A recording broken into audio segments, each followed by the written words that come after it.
Vamos lá, pessoal. Página 122, aulas 29 e 30, poliedros. Bom, nesta aula aqui nós vamos, fazer a definição, entender, retomar, na verdade, mais uma vez, o poli que vem de vários e o edro que vem de faces, né? Então, nesta imagem aqui, ele está chamando de caras, certo? Que são as faces. E aí a gente consegue ver a divisão desses poliedros. Então, todos esses aqui são poliedros, várias faces. Tem os regulares, nós temos, né, a divisão em duas famílias, os prismas e as pirâmides, e nós vamos ver os poliedros de Platão também. A apostila não traz esta definição, essa parte, mas é bem interessante, bem importante, tá?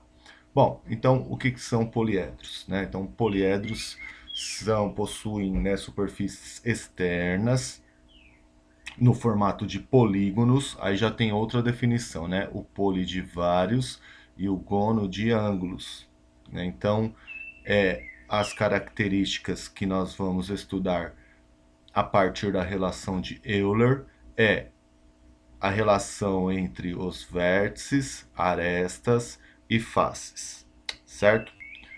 Bom, tá aí a relação de Euler. A relação de Euler eu prefiro memorizar e aplicar desta maneira que está aqui. V mais F é igual a mais 2. Mas a relação de Euler, Leonhard Euler, esse carinha que está aqui,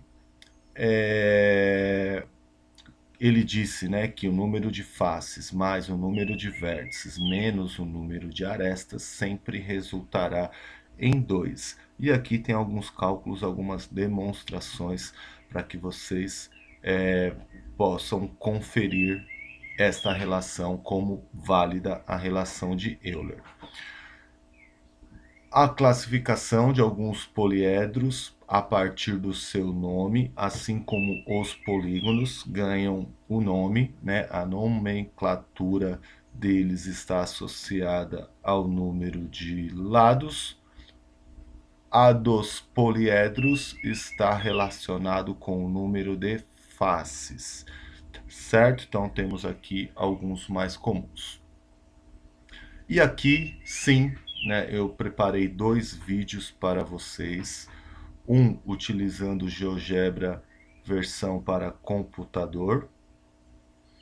Montei um dodecaedro. Vocês vão ver que é fácil, é tranquilo de fazer, muito legal de estudar. Os que eu passei até um pouco mais rápidos as telas anteriores, né, para que a aula não fique muito extensa. E aqui eu gravei também utilizando o GeoGebra para o smartphone. Aqui, ó, calculadora 3D. Eu utilizei esse aqui, então eu explico desde o início, né, desde de clicar no aplicativo até fazer a construção. Nesse de celular eu fiz a construção de duas figuras para vocês, tá bom? Então, tanto para o celular tanto para o computador quanto para o celular, vocês vão estudar a partir da construção e as suas planificações do jeito que está aqui na apostila de vocês, mas aí de uma maneira tridimensional, muito mais atrativa e muito mais fácil de entender as propriedades e as características, certo?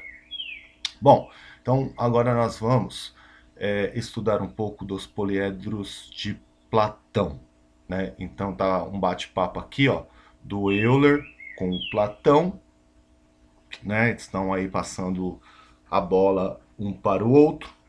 E aí é muito interessante esta frase aqui, né, que estava ele mantinha essa inscrição em destaque: que ninguém que ignore a geometria entre aqui. Bem rígido e em uma das suas paixões maiores, que era a geometria.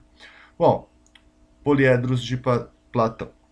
Um poliedro, para ser de Platão, ele tem que possuir as seguintes características: todas as faces têm que ter o mesmo número de arestas, todos os ângulos poliédricos têm o mesmo número de arestas. Calma aqui que eu vou explicar, tá? Não precisa de muito pavor, não. Pelo nome poliédrico, não é tão fácil de explicar nem de entender, mas a gente sabe que existe, sabe quais são, e vocês vão entender sim.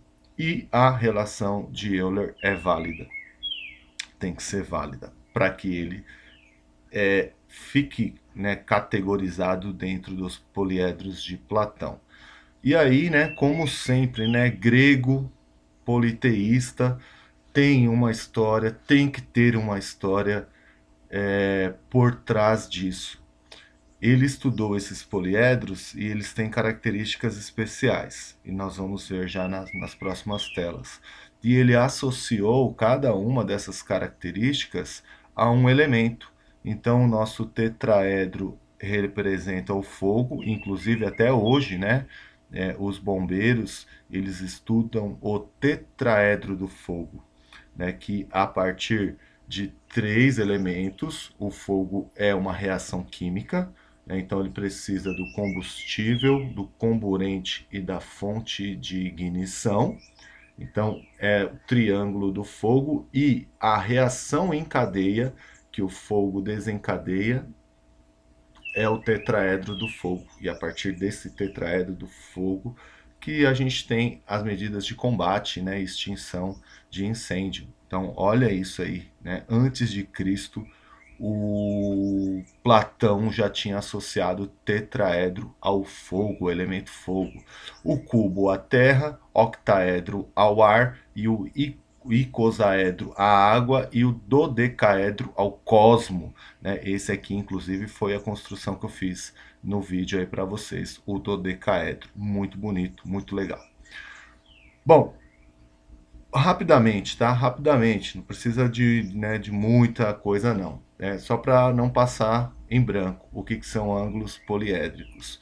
Ângulos poliédricos são esse ângulo aqui, na verdade, que ele pegou como exemplo aqui o tetraedro, tá vendo? É este ângulo aqui, ó. Cada vértice do polígono partem 3 arestas. E aí tem, claro, uma relação entre os ângulos que não pode ultrapassar 360 graus, tal. Mas se a gente reparar aqui, ó, a gente consegue entender que os poliedros de Platão, todos os vértices no mínimo, né? Pode ser mais, mas no mínimo partem 3 arestas de cada um dos vértices. Tá? É isso aí. É o que a gente precisa saber. Aqui estão, né, os poliedros de Platão, bonitão aí, todos, né, vermelhão. E eu vou deixar para vocês como desafio para que vocês postem lá no formulário a construção de um destes poliedros de Platão. Pode escolher qualquer uma, assiste o vídeo lá direitinho que eu explico. Pode escolher qualquer um, muda a cor, deixa ele bonito, coloca a planificação dele lá e manda lá no formulário para eu ver, beleza? Então, aqui a orientação de estudos, exercícios